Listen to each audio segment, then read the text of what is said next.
Assalamualaikum warahmatullahi wabarakatuh. Salam sejahtera untuk kita semua. Apa kabar Anda? Di kesempatan kali ini senang sekali hari ini Rina kembali menjumpai Anda di program Ruang Sehat yang tentu saja menghadirkan narasumber yang akan membahas seputar informasi kesehatan.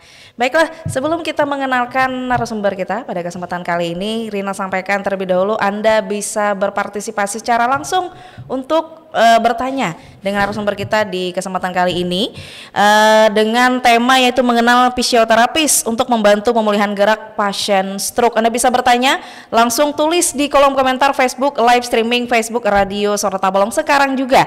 Anda bisa menyaksikan dan nanti misalnya ada yang ingin ditanyakan Anda bisa langsung menulisnya di kolom komentar live streaming Facebook Radio Suara Tabalong sekarang juga ya.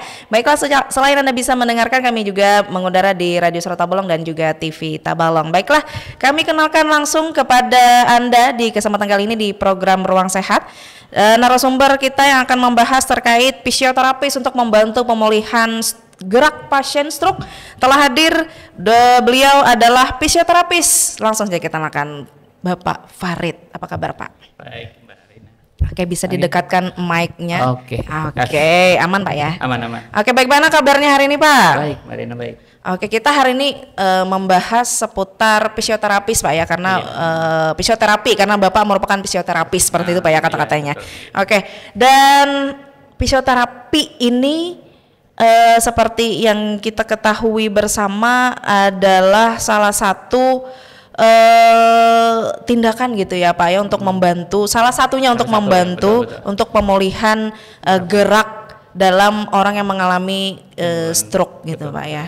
Dan bisa sampaikan terlebih dahulu Pak sebagai awal kita nih Pak, di jumpa awal kita pada kali ini, fisioterapi itu apa sih Pak? Silakan Pak. Fisioterapi sendiri itu adalah pelayanan kesehatan yang bertujuan untuk mengembangkan, memulihkan dan gerak fungsi tubuh yang mengalami gangguan ya, terutama pada fungsi-fungsi keseimbangan, terus ada fungsi keseimbangan, terus pada kelompok-kelompok yang mengalami gangguan-gangguan kelemahan otot, terus ada cedera olahraga juga, hampir semua dari konsulen dari dokter itu kita bisa lakukan penanganan, terutama untuk gerak dan fungsinya. Jadi fisioterapis ini berbeda dengan dokter Pak ya? Beda. Oke. Beda-beda. Jadi kita itu lebih teman sejawatnya dokter untuk melakukan pemulihan rehabilitasi medisnya. Jadi pasca gitu ya? Iya, pasca. Oke, baiklah. Jadi yang yang harus dilakukan ini kapan ini Pak? Si pasien ini mulai harus ke fisioterapi itu kapan nih Pak? Untuk kondisi kita karena stroke ya, berbicara stroke itu biasanya 1 hari sampai 2 hari itu harus dilakukan dengan fisioterapis, karena dengan melihat kondisi kestabilan fisik si pasien sendiri. Karena pada pasien stroke tidak boleh berlama-lama untuk didiamkan karena akan terjadi atrofi otot ya, atau pengecilan bentuk ototnya, massa ototnya. Jadi seperti itu untuk kasus-kasus stroke sendiri. Minimal 1 sampai 2 hari kita harus lakukan fisioterapi untuk memulihkan gerak fungsi. Jadi setelah dinyatakan beliau itu terkena stroke gitu ya, jadi harus segera nih Pak ya? Segera. Apa sih Pak yang dilakukan selama fisioterapi itu Pak? Biasanya kita akan melakukan, kalau tergantung dari konsulen dari dokter ya, kadang-kadang kita untuk melakukan pemulihannya menggunakan teknik-teknik fisioterapi sendiri ya, untuk lebih ke edukasi ke pasiennya, terus untuk biasanya kita akan melatih gerak fungsinya, untuk melatih keseimbangannya, terus untuk meningkatkan kekuatan ototnya dan lingkup gerak sendinya.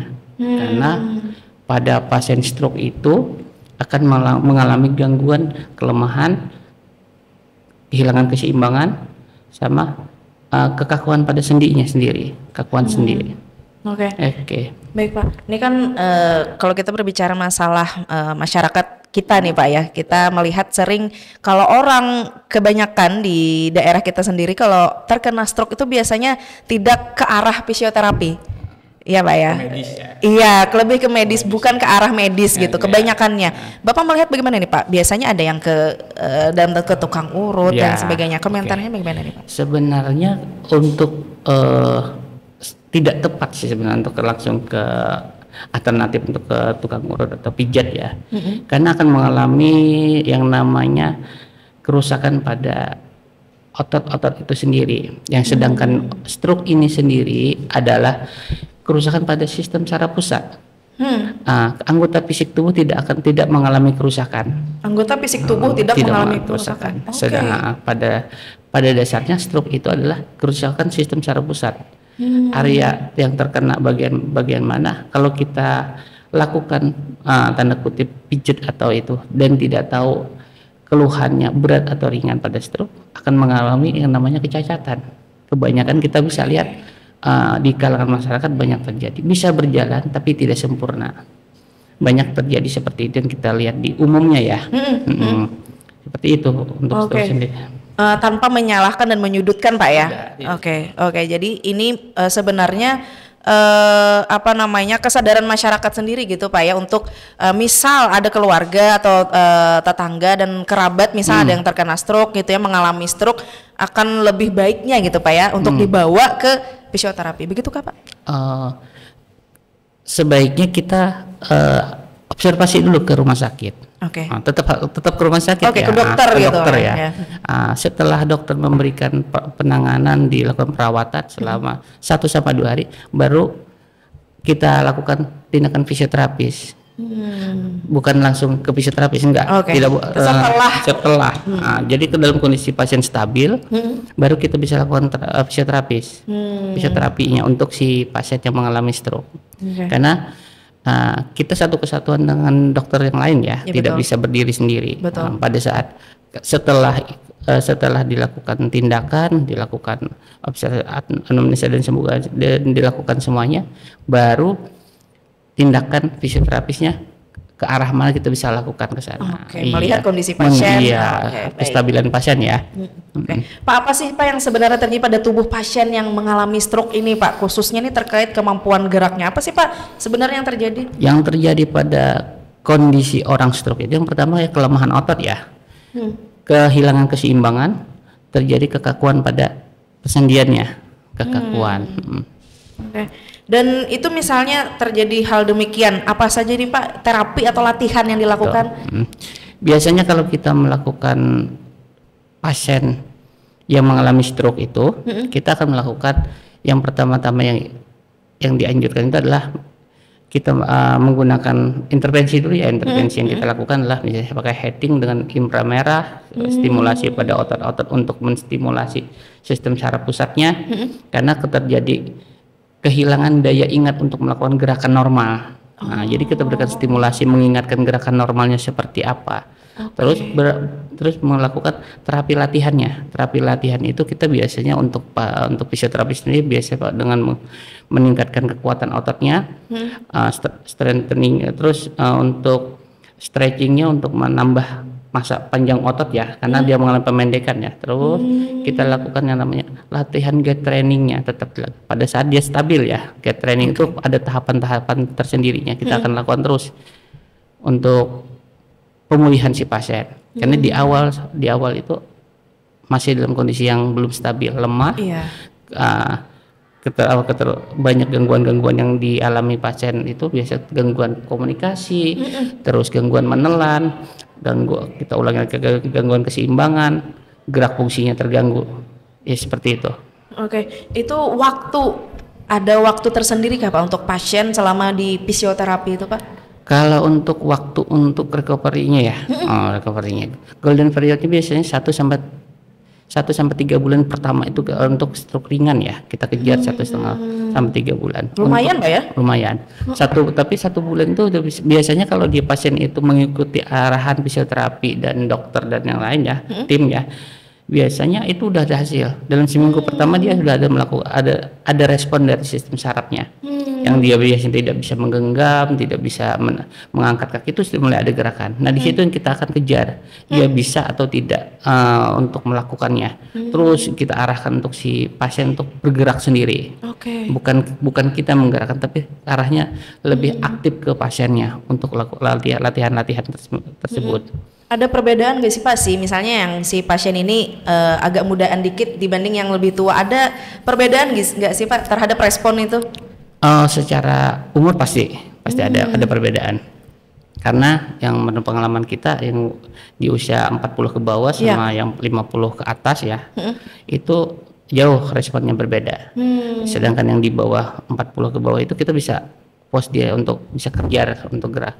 Lebih mudah di-push Pak ya? Iya, bisa kita kejar untuk ini, karena kita akan kasih motivasi dia. Karena usia produktif kan masih itu. Betul. Sedangkan usia yang di atas 50 itu biasanya cenderung pasrah ya. Cenderung pasrah. Dan tanda kutip Pak ya? Iya, dan pasrah. Jadi kita ya? kebanyakan pasien itu seperti itu. Tergantung faktor psikologisnya pasien itu. Kita mengarahkannya kemana. Selain faktor fisiologis, lingkungan mungkin Pak ya bisa mempengaruhi. Lingkungan, keluarga itu mempengaruhi. Kayak mungkin tadi faktor lingkungan ini yang tadinya harusnya ke medis dulu, lari dulu ke ini, karena kebanyakan input dari luar yang ke sana ke sini, akhirnya yang harusnya derajat pasien itu bisa pulih 70 sampai 80 bisa menurun jadi 50%. Ada hal-hal begitu banyak terjadi, sudah kita terjadi. Tidak menutup kemungkinan di jalan-jalan kita bisa melihat orang berjalan dengan kondisi kaki terseret, tangan diangkat kan. Itu salah satu terjadi kecacatan dalam proses salah penanganan. Sebenarnya bisa lebih baik lagi, dan dia bisa lebih beraktivitas normal seperti biasa gitu. Selain salah penanganan, apakah adanya keterlambatan Pak di bawahnya ke fisioterapis? Bisa, bukan keterlambatan itu ada pasti akan ada terjadi pengurangan fungsinya jauh kalau lambat dibawa. Apalagi kalau misalnya jarang-jarang untuk dilakukan fisioterapis ya setelah setelah penanganan dari dokter ya, itu sangat besar kemungkinan terjadi kecacatannya. Oke, Pak, kita mungkin beralih sedikit Pak, fisioterapi ini apakah hanya ke stroke saja nih Pak? Oh tidak, hampir semua yang kita tangani, misalnya cedera olahraga, patah tulang, pemulihan patah tulang, terus anak-anak yang belum bisa bertumbuh dan berkembang, tumbuh kembang anak, terus ada apa lagi itu untuk yang tumbuh kembang, terus untuk low back pain, nyeri pinggangnya, penjempitan saraf atau orang ini sakit pinggang atau orang sekarang. Itu kan terjadinya penekanan pada saraf pinggang. Itu hampir umum orang mengalaminya, Jadi ini lebih luas Pak ya? Luas karena memang cakupan fisioterapi ini dia kan mengikuti beberapa instruksi dokter spesialis ya. Ada beberapa, hampir semua dokter ini kita mendapatkan rujukan dari mereka, lebih kerujukan dari mereka ya. Hampir semua dokter, kecuali ada kondisi-kondisi khusus yang tidak bisa ditangani. Baiklah. Oke, kami sambil mengingatkan kepada Anda yang ingin bertanya di kolom komentar ya, karena kita live Pak ya, jadi silahkan buat Anda yang ingin bertanya di kolom komentar live streaming Facebook kami seputar temanya mengenal fisioterapis untuk membantu pemulihan gerak pasien stroke. Nanti setelah segmen berikutnya kami akan menjawab, beliau maksudnya akan menjawab pertanyaan-pertanyaan dari Anda. Dan mungkin kita akan break dulu ya. Nanti setelah ini kami akan kembali dengan beberapa pertanyaan, dan juga sudah ada masuk beberapa pertanyaan dari netizen yang berkesempatan nanti akan Rina bacakan untuk dijawab oleh Bapak Farid. Kami akan kembali, jangan kemana-mana, tetap bersama kami.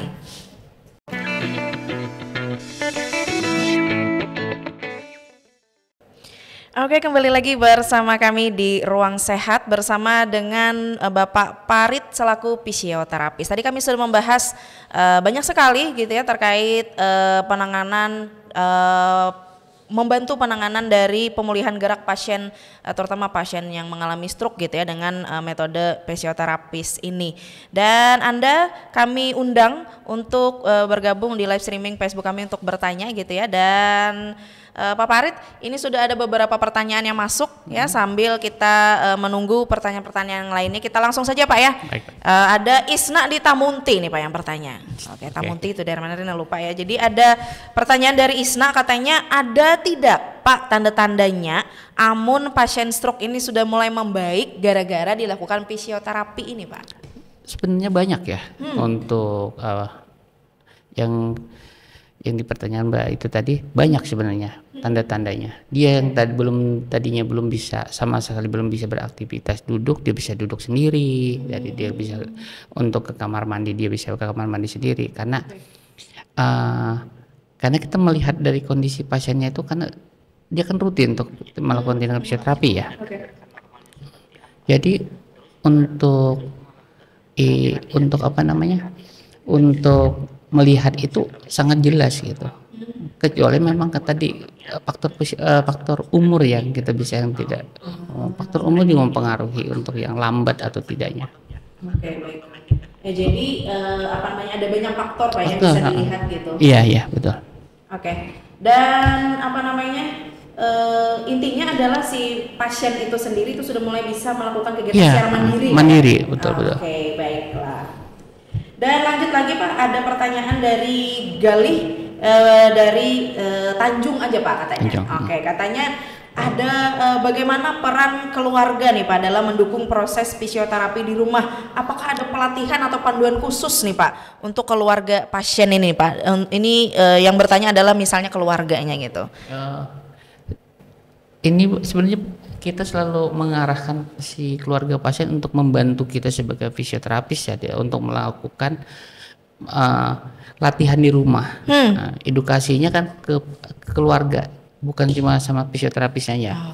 Jadi si keluarga itu kami akan arahkan untuk bagaimana caranya latihan di rumah untuk membantu pemulihan pasien, karena kita tidak mungkin setiap hari mendatangi atau pasien datang sendiri ke klinik ya.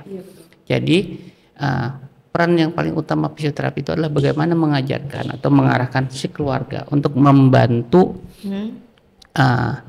si pasien itu sendiri untuk melakukan gerak, mengaktifkan fungsi-fungsi yang normal lagi. Jadi si keluarga itulah yang peran paling besar di situ. Garda terdepan setelah fisioterapi tadi Pak ya. Fisioterapi ini sebagai pemberi edukasi ya. Pemberi edukasi dan memberikan stimulasi kepada si pasien. Terus yang paling utama itu adalah si keluarga. Oke. Yang paling ada di dekat pasien itu adalah keluarga. Oke, baiklah. Jadi intinya adalah tidak ada panduan khusus yang terlalu khusus Pak ya. Iya, tapi apa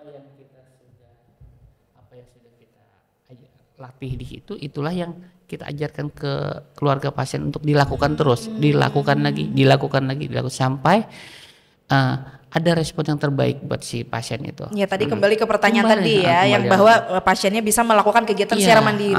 Kalau kita teliti itu bisa kelihatan. Dia yang tadinya tidak bisa menarik kaki atau menggerakkan jari-jarinya, dia akan bisa menggerakkan. Itu adalah nilai plus bagi orang yang sakit stroke, itu nilai plus kalau dia ada gerakan, karena itu responnya sangat kalau kita sih melihat sebagai fisioterapi, ada gerakan menggenggam, membuka tangan, menggerakkan jari-jari kaki, itu sudah nilai plus untuk ini berapa bulan kita bisa target dia bisa sembuh, bisa 2 minggu, bisa 3 minggu, bisa 1 bulan dan seterusnya. Kita bisa melihat dari situ. Tapi kalau peran dari keluarganya sedikit, hasilnya juga sedikit. Kita tidak bisa mengharapkan fisioterapi 100% menyembuhkan kalau tidak ada dukungan dari keluarga. Peran keluarga adalah paling depan di sini. Selain fisioterapis ya. Fisioterapis adalah pemberi edukasi dan memberikan bagaimana cara latihan di rumah, bagaimana cara duduk yang baik yang benar, bagaimana nanti dia harus untuk belajar berdiri. Kita akan arahkan terus ke sana. Tinggal nanti sekeluarga itu akan mengikuti terus berapa memberikan latihan-latihannya ke pasien itu sendiri. Oke. Iya. Oke, sangat penting sekali ya untuk si Galih yang ada di Kota Tanjung, bahwa peran keluarga sangat Sangat penting penting. untuk mendukung pemulihan, Pak ya. Oke, kita lanjut lagi, Pak.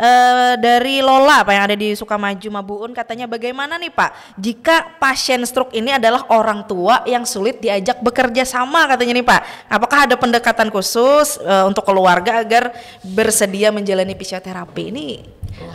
Ini apa namanya, sering terjadi, Pak ya, apalagi orang tua, Pak ya. Sangat sering terjadi ini untuk orang tua ya, karena memang orang tua kalau sudah dia tidak mau untuk fisioterapi, nggak mau gitu.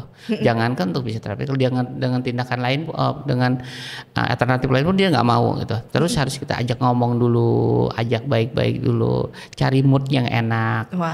Harus diajak ini. Tetap bagaimana arahnya untuk mengobati dia itu dengan ayo pendekatan khusus, cara ngomong yang baik. Karena orang tua itu susah ditebak. Mungkin dia lebih pengen diperhatikan anaknya dengan cara dia dengan dia dia tidak mau itu. Adanya penolakan tadi, Pak. Iya, karena orang tidak mau, dia nggak mau gini ya. Tapi sebenarnya mereka tuh mau, tapi ada dukungan dari anak dan keluarganya. Dan terutama psikologis, misalnya orang yang sakit dan keluarga yang sakit ini kan mengalami gangguan psikologis sama-sama ya. Iya, betul. Mereka itu kan terganggu psikologisnya. Iya. Yang sakit itu merasa tidak bisa apa-apa, yang sakit ini bagaimana caranya supaya si pasien bisa sembuh gitu. Iya. Mereka sama-sama gangguan psikologis, bagaimana mereka ini mendukung mereka. Kita sebagai fisioterapis bagaimana melakukan berkomunikasi dengan si keluarga pasien maupun sama si pasiennya agar sama-sama bisa kerjasama. Artinya sini bukan cuma si fisioterapisnya yang bekerja, ini si pasien bekerja, si keluarga bekerja. Jadi harus kerjasama di sini. Semuanya kerjasama ya, antara terapis, keluarga pasien sama yang si sakit. Kalau tidak ada kerjasama nggak bisa kan terjadi peningkatan atau progres yang baik untuk si pasiennya. Kebanyakan malah turun. Kebanyakan ya kita bisa lihat. Tapi pada saat keluarga, ayo dukung, dia mau apa, diajak ngobrol si pasiennya. Kita tidak tahu orang tua tapi pengen diajak ngobrol aja atau bisa ditemenin aja. Tapi pada saat kita terapis aja, menyerahkan semuanya, belum tentu dia mau. Tapi di sini peran keluarga, mungkin dia pengennya si keluarga ini atau keluarganya sini, anak atau keluarga yang lain itu mendukung, ayo diajak bercanda dan itu sangat membantu pemulihan untuk pasien-pasien stroke ya. Itu yang pengalaman saya sendiri yang melihat ini. Saya selalu memberikan pendekatan itu di keluarga dulu, nggak langsung ke pasien. Keluarganya dikasih tahu bahwa orang yang mengalami sakit ini lebih pengen diperhatikan, dan si keluarga yang sakit ini pengen si yang sakit cepat sembuh. Iya. Nah, itu kan saling meminta, tapi kadang-kadang nggak ketemu. Jadi kita mengarahkan ini dulu, ayo dukung ini. Kalau bisa diajak happy si pasiennya pasti bagus. Karena di sini stroke ini penyakit yang cepat bisa disembuhkan kalau ada dukungan keluarga. Kadang-kadang keluarga tidak paham sampai ke sana. Kadang-kadang ya banyak keluarga yang tidak paham. Semuanya menyerahkan ke medis ke fisioterapis, ke perawat, semua didatangkan untuk untuk memberikan supaya si pasien bisa sembuh. Padahal belum tentu itu ya. Tapi keluarga ini yang paling utama untuk proses penyembuhannya. Oke, tentu bisa dipahami ya oleh penanya. Baiklah, lanjut lagi Pak, dari Yasmin di Alabiu. Katanya pernah menangani pasien stroke dengan durasi panjang paling cepat berapa bulan nih Pak? Ini secara pribadi nih Pak pertanyaannya. Saya baru-baru ini megang pasien paling lama itu 1 bulan ya. Udah bisa aktivitas normal, tapi tetap masih ada dalam tidak 100% ya. Bisa normal tapi masih ada gangguan. Usia berapa tuh Pak? Usia 38 tahun. Produktif Pak ya? Produktif, usia 38 tahun. Udah bisa aktif lagi. Ada yang terbaru lagi itu usia 48, dia aktivitasnya pegawai swasta sudah bisa aktif lagi. Oke. Berarti seperti yang Bapak sampaikan, usia ini mempengaruhi Pak ya? Kalau di usia 50 ke atas itu bisa sampai 1-2 bulan. Saya tidak bisa berjanji, tapi pasiennya melihat sendiri. Saya tadinya belum bisa komunikasi, belum bisa berjalan. Sekarang sudah bisa berjalan. Dalam waktu yang kita kejar itu 1-3 bulan. Range-nya kan 1-3 bulan. Iya. Kalau memang responnya bagus, dia akan 3 bulan itu sudah bisa beraktivitas normal. Oke Pak, tadi ada yang paling cepat itu Pak Ada. ya, tergantung usia dan juga keinginan. Keinginan, betul. Oke, lanjut Pak, terakhir nih Pak, dari Mama Usman di Pamarangan Kiwa, katanya misalnya nih Pak, pasien yang sudah bisa berjalan kembali setelah stroke, apa masih perlu melanjutkan fisioterapi nih Pak? Kalau saya pribadi perlu ya. Kenapa perlu? Karena kami yang menangani ini perlu tahu kondisinya si pasien itu dalam 1 bulan ini menurun nggak kekuatan ototnya, ada mengalami kelemahan nggak, ada mengalami gangguan keseimbangan nggak. Namanya kan kontrol ulang ya. Kontrol ulang itu melihat pasien ini bagus nggak. Bukan karena kebanyakan pasien setelah fisioterapinya stop dan 1, 2, 3 bulan kemudian dia beraktivitas tidak dikontrol sama fisioterapi, dia kena serangan-serangan berikutnya. Banyak terjadi kayak gitu, hampir semuanya. Bukan sama fisioterapi aja kan, sama dokter lain juga dia nggak kontrol minum obatnya, dia tidak mengontrol pola makannya gitu. Akhirnya kena lagi. Karena merasa sudah oke Pak ya. Karena sehat. Makanya kan kadang-kadang kita dengan pasien-pasien yang sudah beraktivitas kita akan mengingatkan ke dia, jangan lupa untuk fisioterapi. Setidaknya di situ kita bisa komunikasi sama pasien, 1 bulan ini ngapain aja, minggu ini ngapain aja, ada gangguan nggak dalam kondisi 1 minggu ini, 2 minggu ini. Jadi tetap perlu minimal 2 minggu sekali itu tetap harus ada kontrol ke fisioterapi. Oke. Mungkin pertanyaan terakhir nih Pak kita sebelum closing. Seberapa besar nih Pak kemungkinan pasien stroke ini bisa sembuh berjalan seperti sebelum stroke? 80% ya. 80% Pak. 80%. Semuanya yang pengalaman saya tangani asal dia mengikuti program fisioterapi yang baik dan benar. Oke. Dalam waktu 1 bulan dia bisa beraktivitas normal. Wow, besar itu Pak. Besar, 80%. Saya bilang 80% karena ada beberapa yang sudah saya latih sendiri dan yang terbukti sekarang mereka sudah beraktivitas normal, bekerja lagi. Rata-rata 80%. Walaupun masih 20%-nya gangguan ya. Nah, gangguan itu tidak bisa hilang. Gangguan sensitivitas, ada masih terasa nyeri atau dia masih ada kadang-kadang mengalami kelemahan saat perubahan cuaca, itu mempengaruhi. Karena orang stroke kadang-kadang tidak mengerti perubahan cuaca itu akan mempengaruhi kondisinya dia sendiri.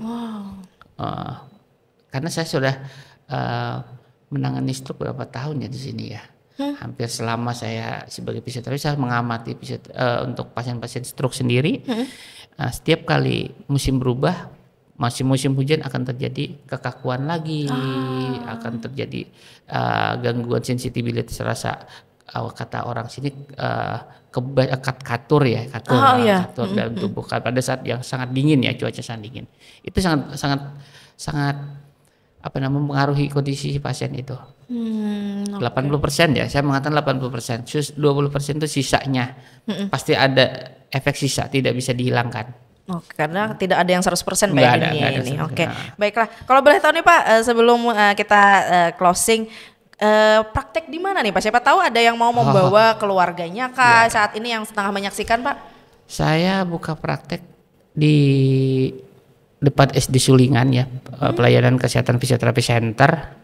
Itu buka dari jam 10 pagi sampai jam 9 malam. Nah, ada beberapa terapis yang jaga di sana.